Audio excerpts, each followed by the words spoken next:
इस कुर्सी पर बैठ चुके हैं। जेपी नड्डा ने औपचारिक तौर पर उन्हें पदभार सौंपा है और इस कुर्सी के साथ जिम्मेदारियां, चुनौतियां हैं और आने वाले कई महत्वपूर्ण राज्यों के चुनाव हैं। हमारे पॉलिटिकल एडिटर देवेंद्र पराशर लगातार हमारे साथ जुड़े हुए हैं।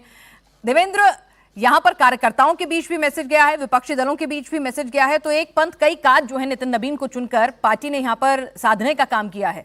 सभी पार्टियों के बीच में सबसे युवा अध्यक्ष है और जिस तरह से ऐसा नहीं है कि बहुत ही ज्यादा लाइमलाइट में रहने वाले और बहुत ज्यादा इस तरह के नेता रहे हों कि भाई एक कार्यकर्ता है जो चुपचाप साइलेंटली अपना काम करता है, उसे भी रिवॉर्ड मिलेगा।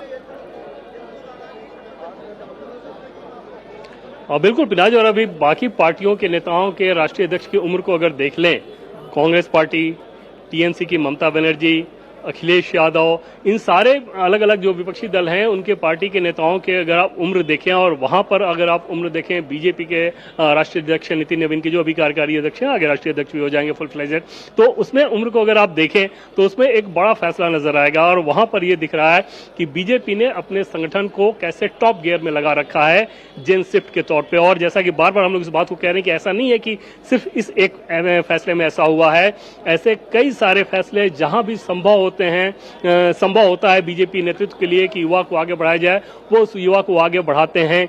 जहां अनुभव की जरूरत होती है वहां अनुभव को आगे बढ़ाया जाता है। तो अनुभव के साथ साथ अगली पीढ़ी के नेताओं को कैसे तैयार कर दिया जाए, ये बीजेपी के सिस्टम में नजर आता है। और इसमें हाल के दिनों में अगर आप देखें, कई ऐसे नेताओं को पार्टी ने तैयार भी किया है। जैसे त्रिपुरा में जब विप्लव देव को कमान दी गई थी तो वहां पर बीजेपी का बहुत अनुभवी नेतृत्व पहले से मौजूद था, उन सबको दरकिनार करके विप्लव देव को कमान संभाली गई। और आज विप्लव देव न सिर्फ त्रिपुरा में बल्कि राष्ट्रीय स्तर पर भी पार्टी के लिए एक एसेट साबित हो रहे हैं। आपने देखा होगा कि हरियाणा चुनाव में पिछली बार उनको प्रभारी बनाया गया था और किस प्रकार पार्टी ने वहां चमत्कारिक सफलता हासिल की।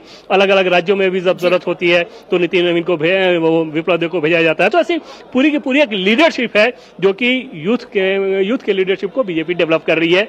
उसी का सबसे बड़ा फैसला आप कह सकती हैं नितिन नवीन के तौर पे। जी, और एक चर्चा ये भी है, कायस्थ समुदाय से आते हैं। पश्चिम बंगाल और उत्तर प्रदेश में कायस्थ समुदाय के लोगों की तादाद अच्छी खासी है, 27 लाख कायस्थ एक रफ डेटा है पश्चिम बंगाल में मिलता है। तो क्या कास्ट फैक्टर भी कुछ रोल प्ले किया या नहीं?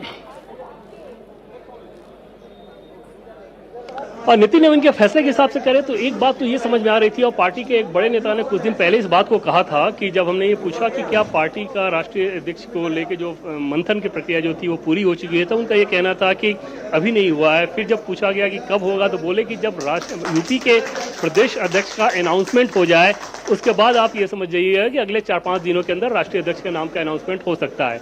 दूसरी चीज जो उन्होंने कही थी वो ये कि यूपी का प्रदेश अध्यक्ष जिस कास्ट का होगा, अगर वहां पे फॉरवर्ड होगा तो बीजेपी का राष्ट्रीय अध्यक्ष ओबीसी कम्युनिटी से होगा, अगर यूपी का प्रदेश अध्यक्ष ओबीसी कम्युनिटी से होगा तो बीजेपी का राष्ट्रीय अध्यक्ष फॉरवर्ड कम्युनिटी से होगा। और हुआ वही, जैसे ही यूपी में ओबीसी कम्युनिटी के प्रदेश अध्यक्ष को दिया गया तब यह तय था कि अब पार्टी जो राष्ट्रीय अध्यक्ष का चयन करेगी वो एक फॉरवर्ड कम्युनिटी से करेगी। हालांकि उसमें ज्यादा संभावना इस बात की नेता जता रहे थे कि कोई ब्राह्मण या राजपूत कम्युनिटी जिनकी आबादी ज्यादा बड़ी है उस कम्युनिटी से हो सकता है। लेकिन नितिन नवीन का चयन किया गया। अभी कायस्थ कम्युनिटी के हिसाब से अगर बात कर लें तो केंद्र सरकार में कायस्थ कम्युनिटी का कोई प्रतिनिधि नहीं है, लेकिन बीजेपी ने अपने कार्यकारी अध्यक्ष के तौर पर उस गैप को भर दिया है। लेकिन नितिन नवीन के चयन के पीछे अगर सबसे बड़े फैक्टर की बात करें जो कि बीजेपी के लीडरशिप के सोच में शामिल रहा, वो ये कि एक ग्राउंडेड लीडर चाहिए, ईस्टर्न इंडिया से चाहिए, और दूसरी और तीसरी चीज की बहुत अच्छा समन्वय करता चाहिए,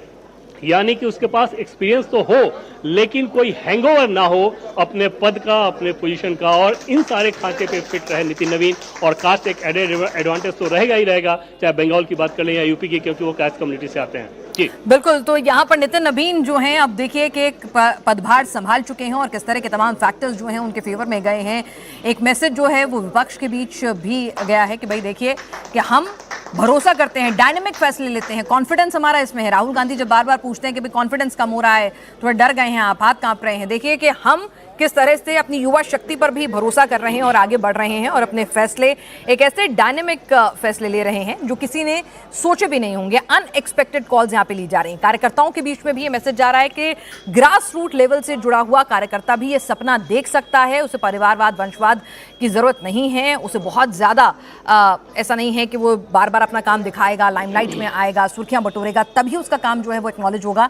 नितिन नवीन लो प्रोफाइल रहे। रहे, लेकिन संगठन के लिए बहुत ही मजबूती के साथ लगातार काम करते रहे। जो भी काम दिया गया वो काम उन्होंने बखूबी निभाया। जब राज्यों का प्रभारी उन्हें बनाया गया तो वहाँ पर रिजल्ट्स ओरिएंटेड भी वो रहे। तो ये तमाम फैक्टर्स जो हैं वो उनके फेवर में गए और उन्हें खुद भी नहीं पता था कि भाई पार्टी उनके लिए इतनी बड़ी पोजीशन, इतना बड़ा रोल जो है वो सोच कर बैठी हुई है। देवेंद्र, आप नितिन नबीन के बारे में कुछ इंसिडेंट्स बता रहे थे कि किस तरह से नितिन नबीन, जब ऐसे फैसले भी कई बार आए जहां पर उन्हें खुद के लिए इंडिविजुअलिटी को सेक्रीफाइस करना पड़ा, वो झिझके नहीं, उन्होंने हमेशा संगठन और पार्टी को तवज्जो ज्यादा दी। ये हमसे भी बड़े आदमी हैं, मोदी जी से भी बड़े आदमी हैं।